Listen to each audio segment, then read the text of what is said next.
listening to Your Ultimate Life with Kellan Fluckiger, only on LA Talk Radio.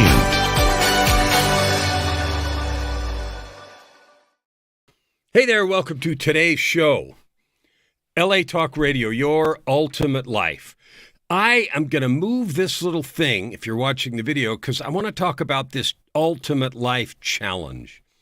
Your ultimate life is something you define, and I want you to think about what that means for you. I was just having a chat a little bit ago with some people about what that really means. What is really the yearning that we have and how that changes over time. I was talking with Sam, who's the station owner here, just a few minutes ago, and then someone else earlier today about what's really important.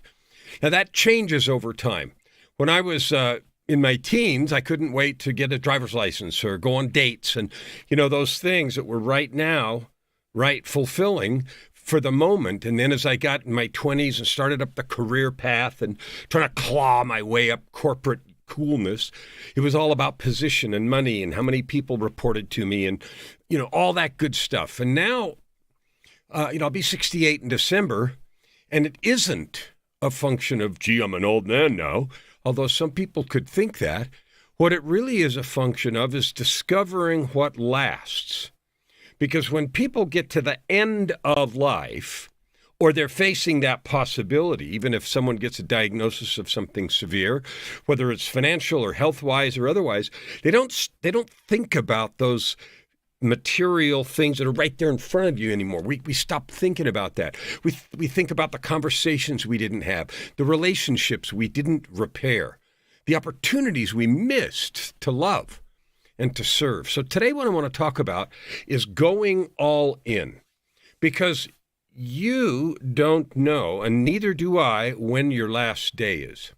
And I'm not a doomsday sayer, and I'm not a person that says, tomorrow's going to end the world. It could. Who knows? The asteroid might strike or whatever. But what I know for sure is you, right here, right now, have a list of things you want to do. I know you have it. Some of them are related to cash. I need to have more money so I can buy a different car, have a different house, go on different vacations. Great. There's nothing wrong with those. But what I can promise you is those things don't fill the need in your soul for happiness and satisfaction. How do I know that? Well, I've been down that road. Well, if I get another $100,000 bonus, I can buy this. I can get that timeshare. I can buy that boat. I've been down that road, and you know what happens? You get it, and it's like, oh, wow, that was fun. Next. And pretty soon, that third or fourth or fifth car, it just sits there in the driveway or the garage, and then you forget about it. And there's a next thing you're looking for. And here's the reason. It's not a mystery. The reason is because you might be, looking for something outside to make you happy, to fill the yearning of meaning. We all have a yearning to matter. Now, I'm using this background today of someone looking out over a vast landscape, and there's a picture of a big mountain in the distance, and it looks to me, I don't know, I had AI generate art for me, one of those AI art places, and I've got thousands of cool pictures that I picked to use on backgrounds here and there. But here's the thing, this guy's setting out on an adventure. He's going to go new places and do new things. And the desire is to create memories, to create experience. But the most important thing for us to create is connection. If someone goes on a trip and discovers a new mountain or a new valley or a hidden treasure, the power comes in sharing the story, writing about the journey, describing the perils, and letting everyone else learn from, enjoy, lean into the process. That is what really matters. Not the fact that I have or you have a certain amount of money or possessions or things. So what I want you to focus on today as we talk is, what does it mean to go all in? Like someone that's taking off on an adventure like this guy, he's left everything else behind. I'm making a story up about this picture, but the idea is, okay, we're going to go on this journey, and it could be full of dangers. It could be full of unexpected events, could be full of surprises, and very likely it's full of danger and full of maybe some difficult things, and maybe someone falls down and gets injured, and you have to deal with all that stuff. Sounds a lot like life, doesn't it? Sounds a lot like life. So here's what I know from my own experience and from lots of others that I work with. Now, those of you that have watched very many episodes of this know that I'm a coach. What the heck is a coach? Well, people define it a lot of ways, but the simplest thing, a coach is a person who helps, assists, motivates, holds people accountable, someone who wants to do something. So an athletic coach is a person who, working with a team, puts the right players in at the right places, calls shots, has an overall picture and helps the team be their best. I have a vocal coach. A vocal coach could be a lot of things, but in this particular case, I've been working for years. And the work that I've been doing is vocal performance, expressiveness, vocal range, breathing, all of those kinds of things that go into outstanding vocal performance, both for speaking and for singing. And I love this guy, and I've been working with him for many years.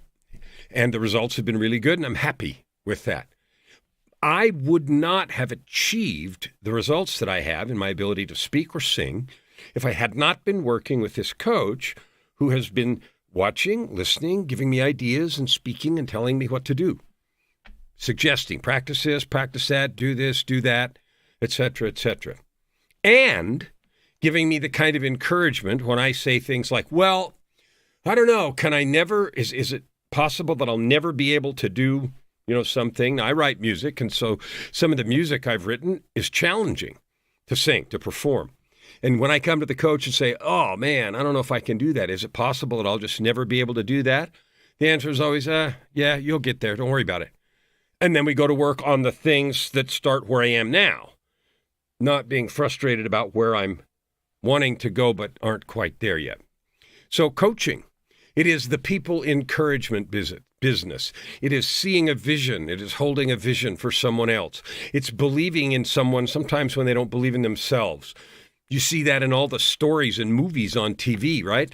Athletic coaches that motivate their teams at halftime. You've seen all the movies. Well, I love that because I get to do the same thing. Now, last week, I was gone on vacation for a week. We took a trip over to Vancouver Island, which we're planning on moving to next summer. But we took a trip and spent several days over there at an Airbnb, a beautiful house we stayed at, and it was a lot of fun. And our trip over was full of interesting things, detours. Our trip back, it's a 2-day drive over, plus a ferry ride, and a 2-day drive back, plus a long ferry ride across from Vancouver over to the island. And you know what? We encountered obstacles and delays that derailed plans, and it rained some days that we didn't expect it to. And so instead of having that be a struggle, because we were all in on the vacation, we turned all that into fun.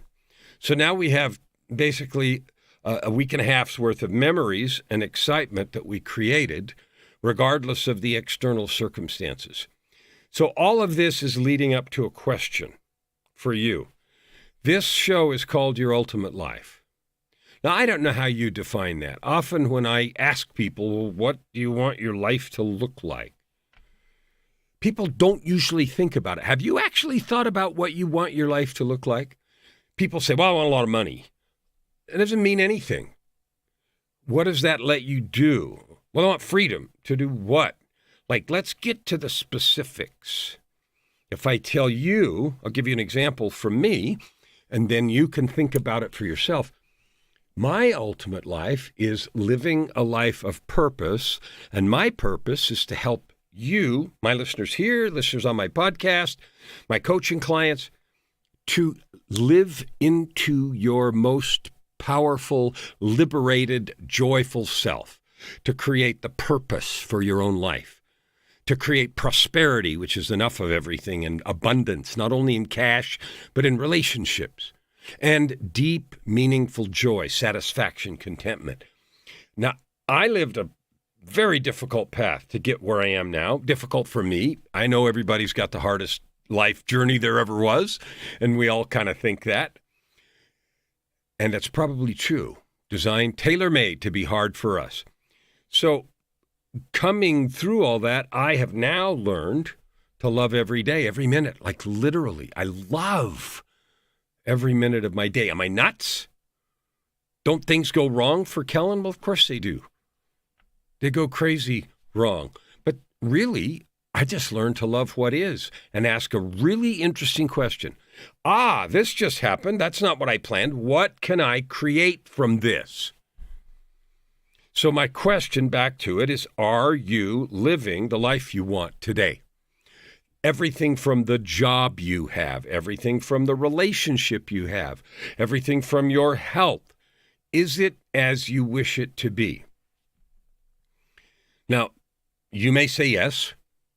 99% of people that I get an opportunity to talk to say, well, mostly but, and then they have a list of buts that are actually turns out to be quite long.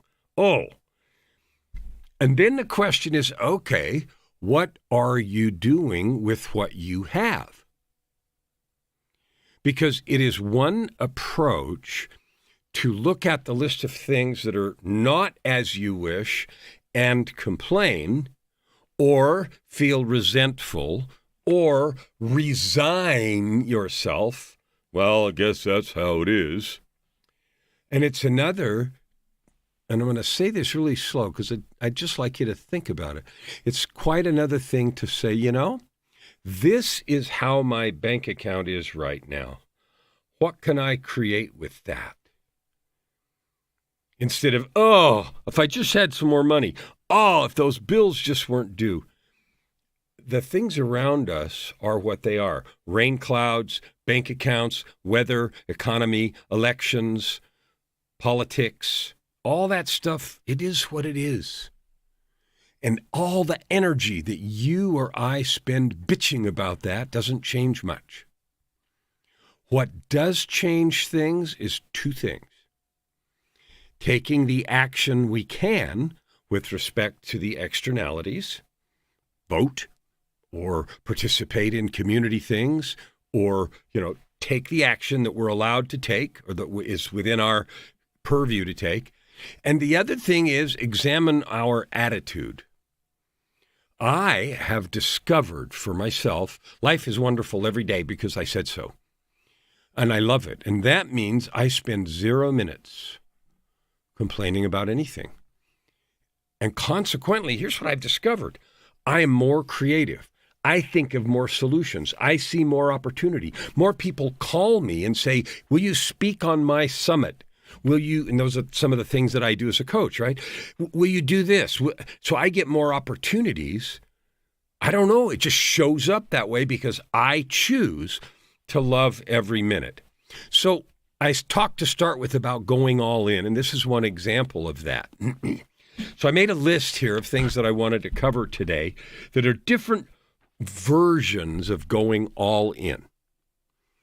And I want you to, if you're willing to play with me here, to answer these questions for yourself. One phrase that we use is lay it on the line. Lay it on the line, right? What does that mean? Answer. What does it mean to lay it on the line? We have an innate fear of being embarrassed, of doing it wrong, of basically of getting hurt. Now, when you're talking about, trying to ski some extreme double black slope, you might actually get hurt if you're not, up to that speed and you're not ready to do that. Okay. Most of the things we try aren't going to physically hurt us, but we're still afraid of getting hurt. What is that hurt? Well, that hurt might be embarrassed. That hurt might be failing and therefore confirming our idea that we won't get there. It's like this dude saying, well, I'll never make it to that mountain over there, so I'm not even going to start. I can't get up there. It's too steep. I can see it from here. And so he quits. And what happens is he doesn't see all the beautiful valleys in between and discover that on the backside there was another way up and all the rest. So laying it on the line is one euphemism, one phrase that we have to do all in without any reservation what it occurs to you to do. Now, because I was gone last week, I had a really busy coaching schedule today. But you know what? There were several conversations in which this idea of laying it on the line or going for broke or going all in came up. It's interesting how often we get in our own way. I know that is such a cliche phrase. Oh, I got in my own way. What we really mean in the coaching universe when we say that is we talked ourselves out of it. So I remember as a kid going to Lake Berryessa, which is a lake in California near Fairfield and Vacaville. If you're familiar with the Interstate 80 from San Francisco up to Sacramento, halfway in between a couple of towns, Fairfield and Vacaville. Lake Berryessa is up in the mountains there. And there was a particular place where you could, right near the dam that creates Lake Berryessa, and there was a line of buoys that would go across that lake, and you weren't supposed to either boat or swim past those buoys toward the dam because, there was danger there, and there's an outlet and, could be trouble. So what I used to do with some friends is we would jump in the lake, go park and jump in the lake and swim across the lake where those buoys were, on the safe side. But across the lake from the roadside, there was a set of cliffs. And you could climb up those cliffs. And because it was quite near, the dam, the slope was quite steep. So the cliffs stuck out far enough that you could jump off quite a high cliff, right?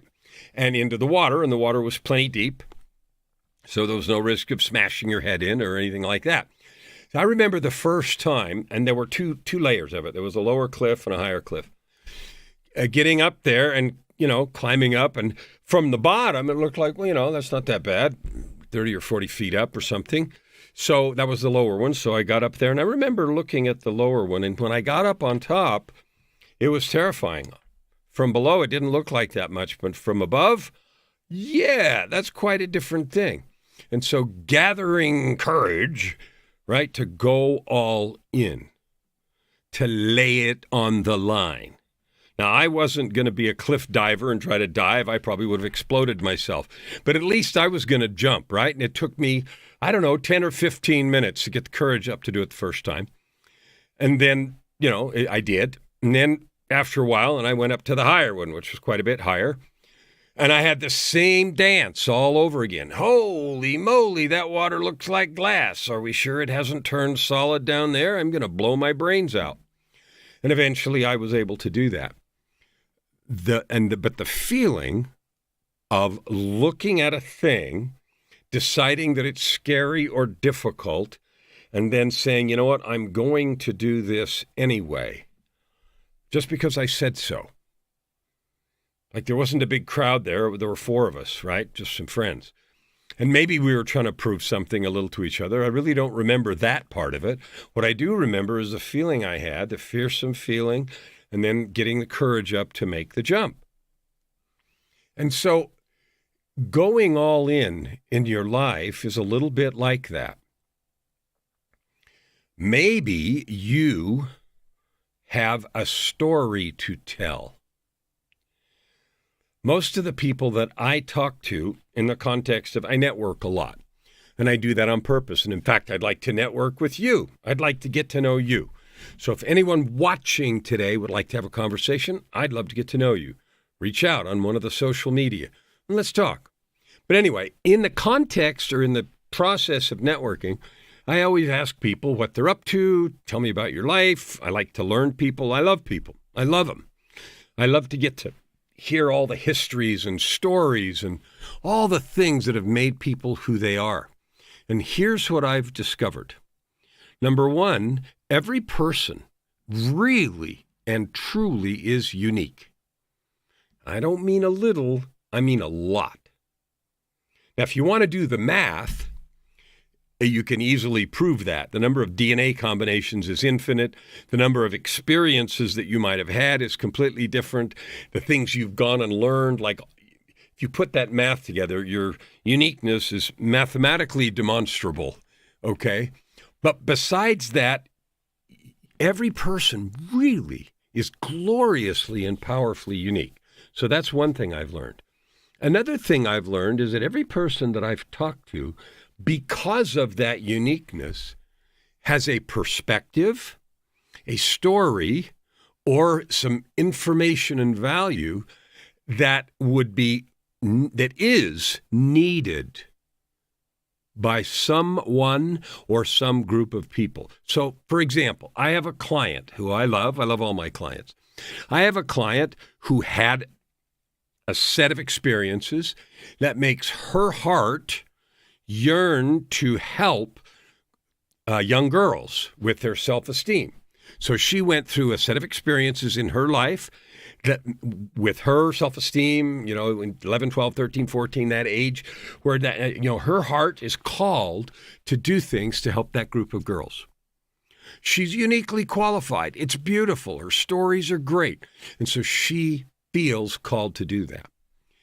Every person that I talk to has some yearning, some like they just want to do something for some group of people. I know without even seeing you or talking to you that you do also. So here's the question. When people feel that, when you feel that, immediately what rushes in is this idea that, number one, well, what I have to say isn't that big of a deal. So what? That's one thing that comes in.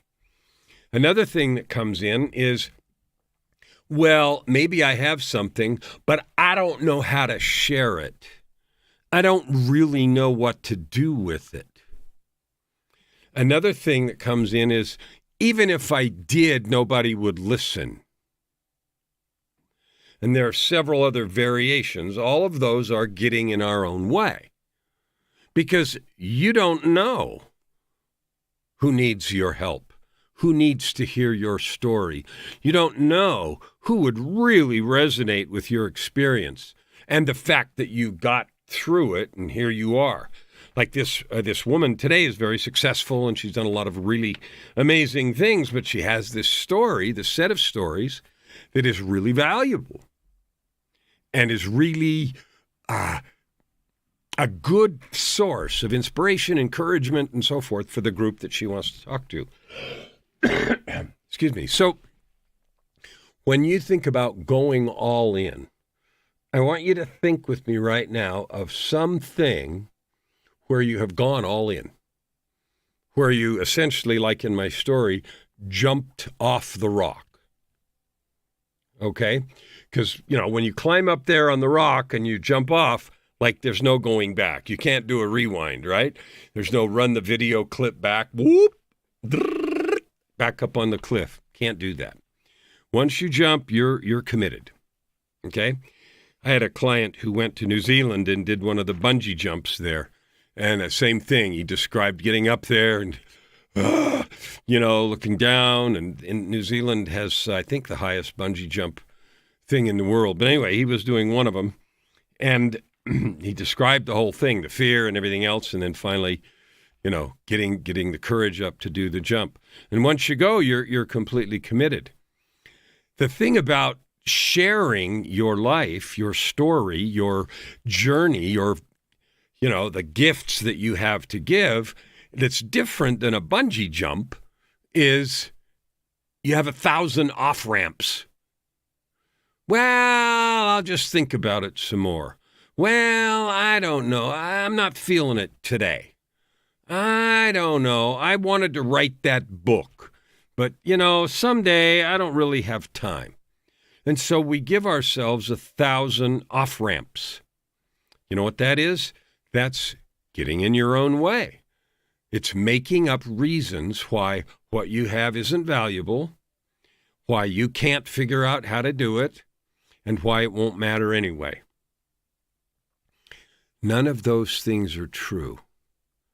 I've been in this coaching and self-development business now for about 15 years. And that follows a 30-year career that I had where I did the whole typical corporate climbing and got high positions and made a lot of money and all that stuff. But that wasn't fulfilling. And in the 15 years now I've spent in the personal development realm after leaving that career entirely, it is more fun, it is more fulfilling, and I know that what I'm doing makes a difference in the world. Not to everybody, not to every person, not even close, but to those who resonate with my stories, my situations, perhaps my upbringing, the history. There are different ways to do this. Now, we use the word in personal development, resonate. That's a buzzword, a cliche buzzword. So let me tell you a story about resonance. Up in the Seattle, Tacoma area, you know what resonance is? Resonance is, like a tuning fork. Somebody hits a tuning fork, doo, and it makes that sound because that's where those forks, they vibrate at a certain frequency. And if they're longer and you have longer forks, they vibrate at a lower frequency, and shorter ones vibrate at a higher frequency. So here's what resonance is. If I ding the tuning fork and it's buzzing, ooh, and I hold something else near it that has a resonant frequency near that one that's of the tuning fork, then this other object will also start to vibrate. In other words, this vibration goes through the air and will affect this one. Wow, how interesting. So when you say one person's story resonates with someone else, that's what that means.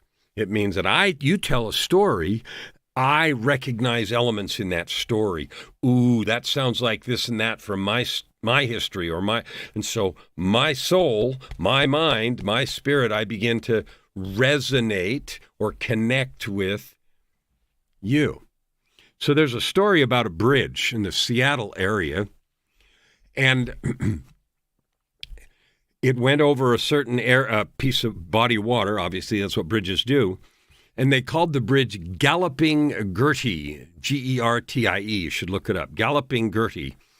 And when the wind blew a certain way across that channel, it created a resonant frequency that was the same as the bridge. And so the bridge started vibrating, and eventually it failed because no one understood at that time the fact that this wind blowing a certain way would cause this resonance to happen. And so it was so powerful that it actually damaged the structure. And that was many years ago. But that happened. And so that is an example, a physics example of what resonance is and how one thing can resonate and affect another in a very, very substantial way. Why did I tell stories about physics and bridges? It's to let you understand that your story, your truth, your experience has a certain value and creates resonance in certain people. So the courage to go all in and use your life experience is, truthfully, it's the most valuable thing you can do in the world. And that might sound like a bold claim to you. You might think, well, I'm great at my engineering job. Okay, I'm not questioning that. But what I am claiming without hesitation is that your most valuable contribution would be to share the truth of your life journey and growth. Now, that makes a couple of assumptions. The assumptions that it makes is that you have whatever struggles you have and you continue. You get to the other side.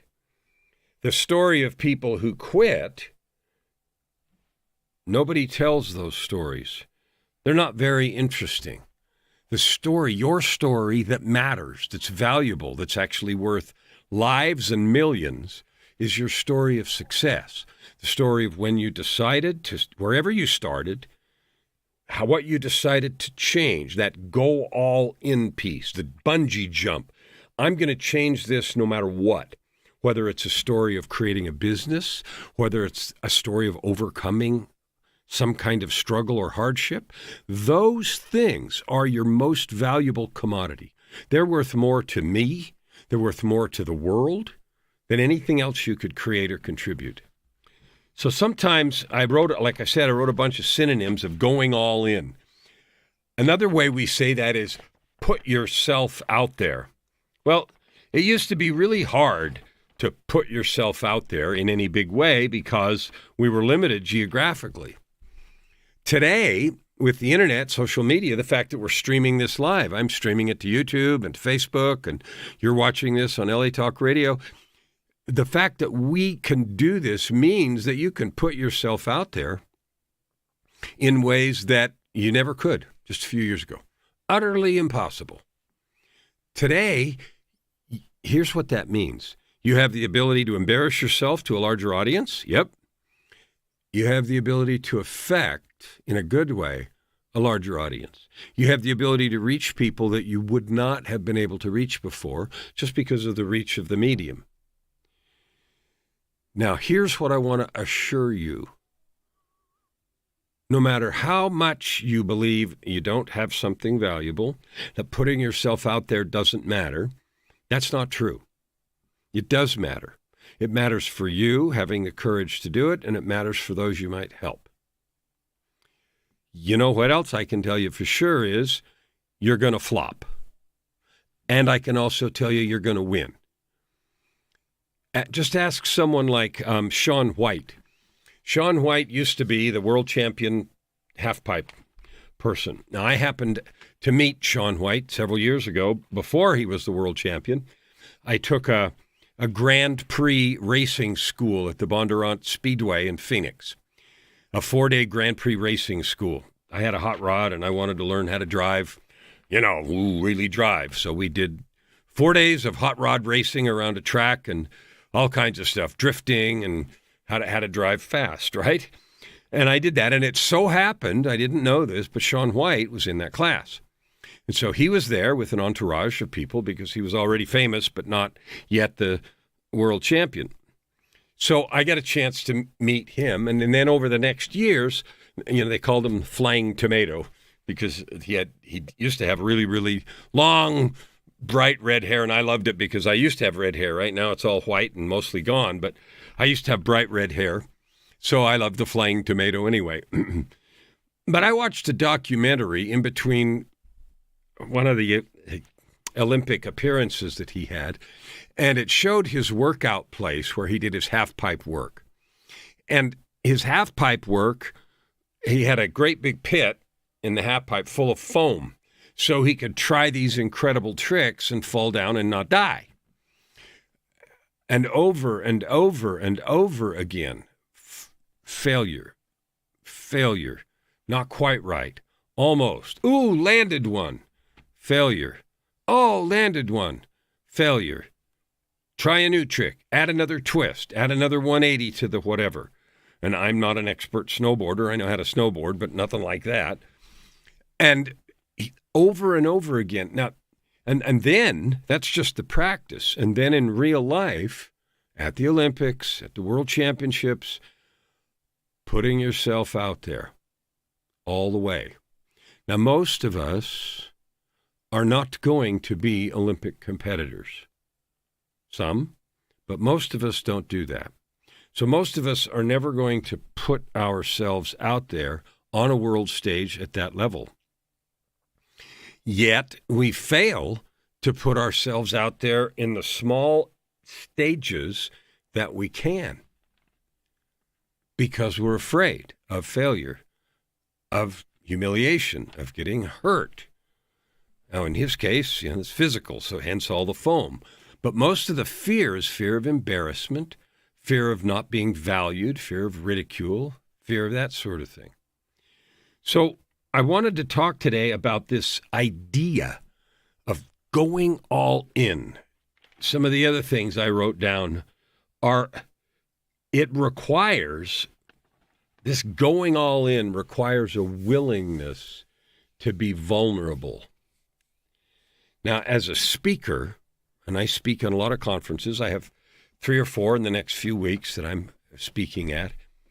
What I've learned is that if I talk about something over there, that's easy. I can teach you how to do music. I own a recording studio. So I can teach you how to compose music. I can teach you about arrangements. I can teach you about drum patterns and how to use drum programming and synths and bass lines. I can teach that. And it isn't very threatening to me because, I'm just doing that thing over there. That's like when I was an executive. I ran large, divisions of companies and so forth. A lot of people reported to me, etc. But that was about a thing over there. And so it wasn't very personally vulnerable. When you choose to offer your greatest gift, which is your life experience, your willingness to love and serve and help some group of people based on the things you've learned, that requires vulnerability. So living all in. I have a client, her favorite phrase is live full out. So going all in, live full out, lay it on the line, leave it all on the field. All of those things are phrases that mean take the risk. Be vulnerable. What's the worst thing that can happen? Everybody can laugh at you. And the answer is, so what? So what? What if they do? You're not going to die. No one has ever died from embarrassment. I have a story about that. I was going to give a speech at a large industry conference. And this was after I'd left the industry in 2007, at the end of 2007, 2008. It was about 2 years later. I think it was 2009 or 10. I got invited to be a keynote speaker at a prestigious conference. I was going to talk about industry stuff and everything else. But during my 30 years as an executive, I had a lot of stuff going on behind the scenes. So I struggled with depression. I'd had some addiction issues. I'd had some failed relationships. The battlefield behind me was pretty ugly and pretty rowdy, and I had kept that mostly hidden during the years I was in those positions. But there were people who knew some of the stories and some of the gruesome details and all that stuff.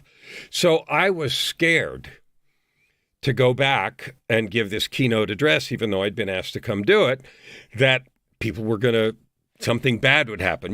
That fear of exposure, of ridicule, et cetera, et cetera. And I was working with a coach at the time, which I love coaching and I recommend it highly if you're trying to achieve your best self. If you're satisfied where you are, forget coaching. But if you really want to live your ultimate life and do everything you can do, then get a coach. Get somebody who cares, who loves you, who wants to help you. Okay, anyway, so I was going to give this talk and I was scared to death. And my coach asked me, literally I was losing sleep. And I wasn't worried about public speaking. I'd been on stage a bunch of times and as an executive done keynotes at conferences around the world, literally in Europe and Mexico and US and Canada and lots of places. So I was an experienced speaker, but that wasn't it. I was afraid of embarrassment and skeletons and all that kind of stuff.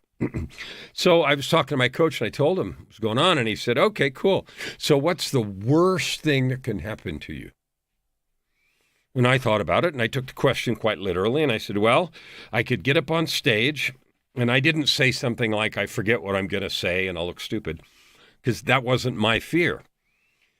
I said, well, people can start heckling me and jeering vocally, and they could throw things, throw food from lunch or snacks or throw tomatoes or whatever. And so he went with me and we played and talked about it. And basically I summed it all up by saying, well, they could chase me off the stage with pitchforks and torches. And I was, a la French Revolution, right? And he said, okay, let's say they do that.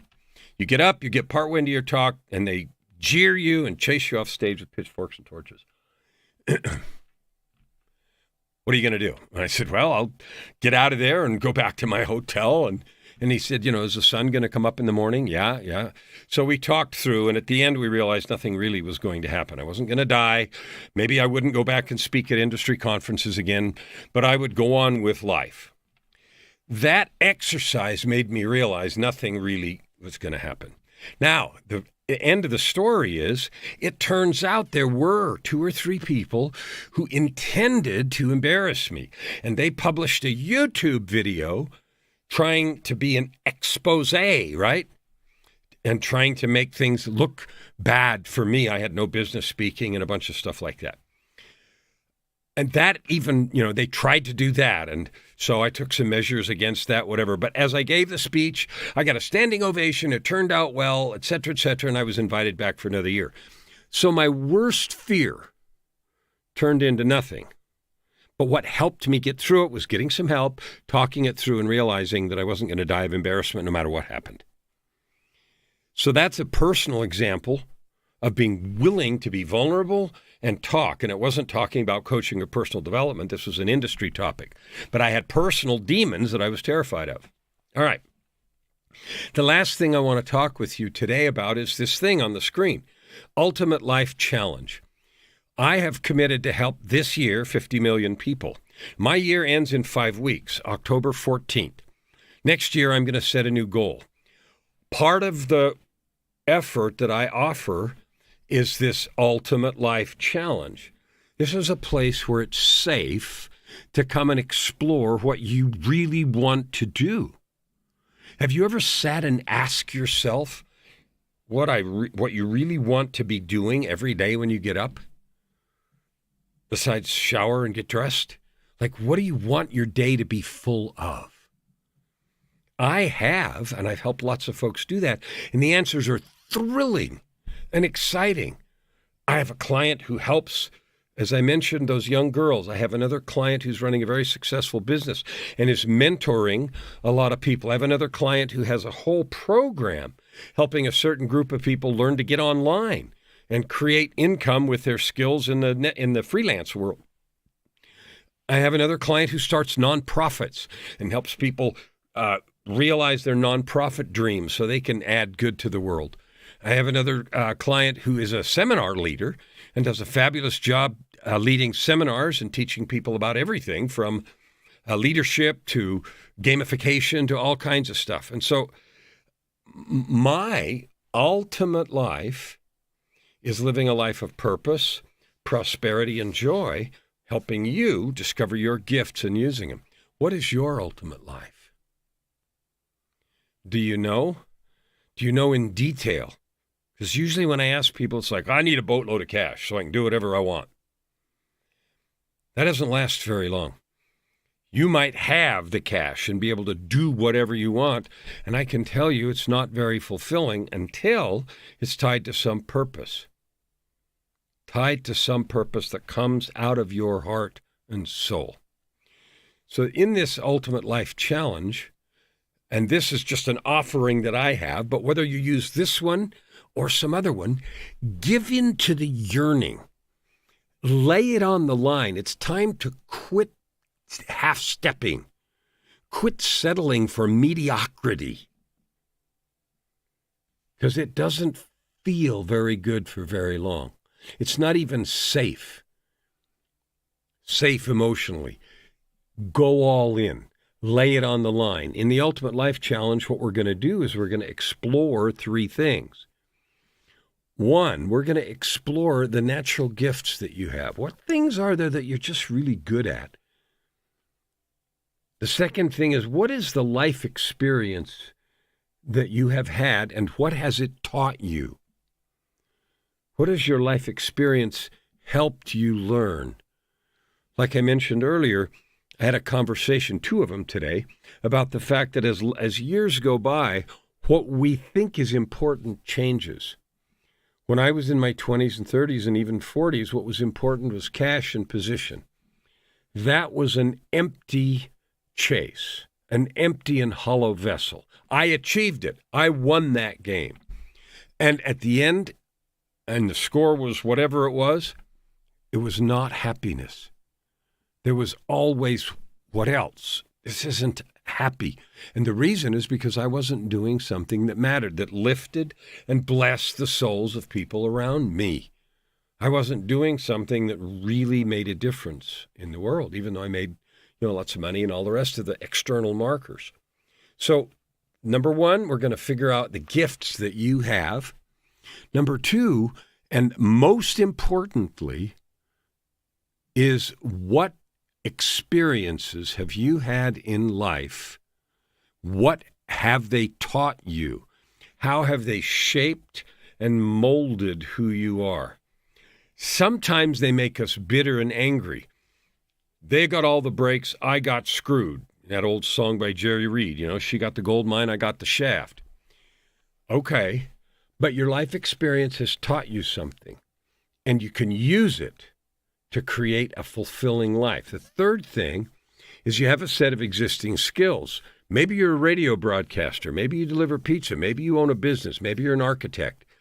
When you make a choice to combine those three things, your natural gifts, your life experience, and your existing skills, that right there is your most powerful offering that will help you make the most money and have the most fun and have the biggest impact in the world. Now, I personally can't think of anything more fabulous than having the most fun, making the most money, and having the biggest impact in the world. I can't think of anything more fun than that. So I want to invite you to play your life all in.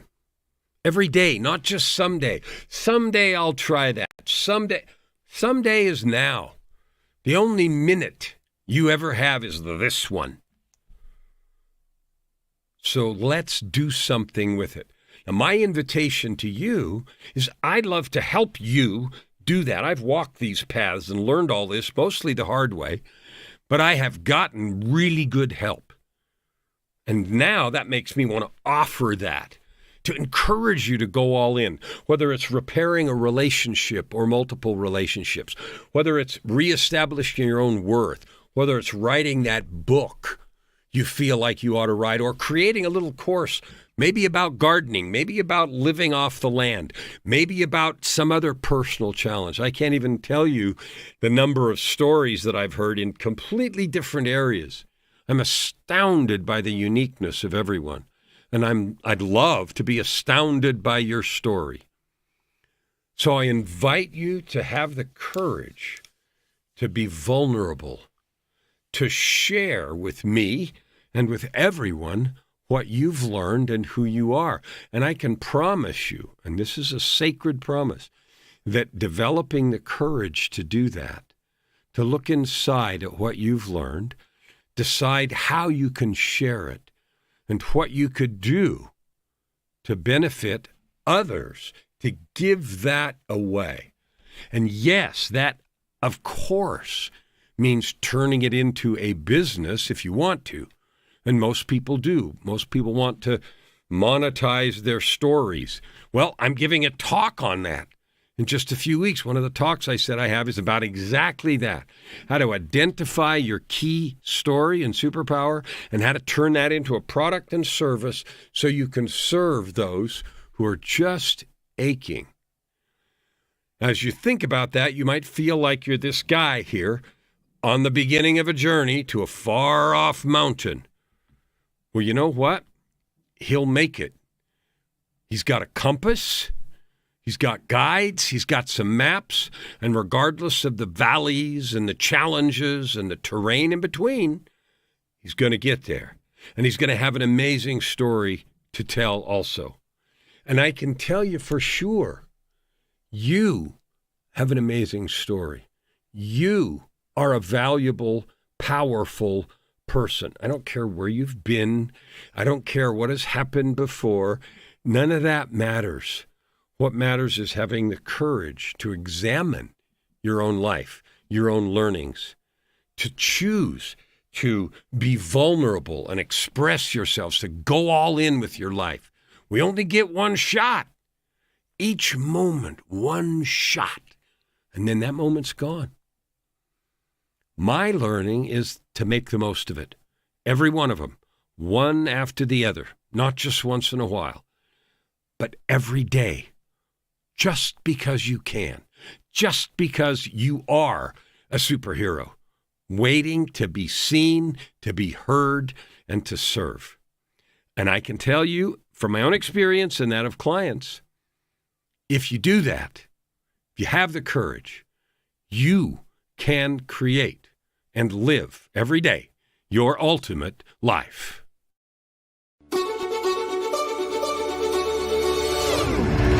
You're listening to Your Ultimate Life with Kellan Fluckiger, only on LA Talk Radio.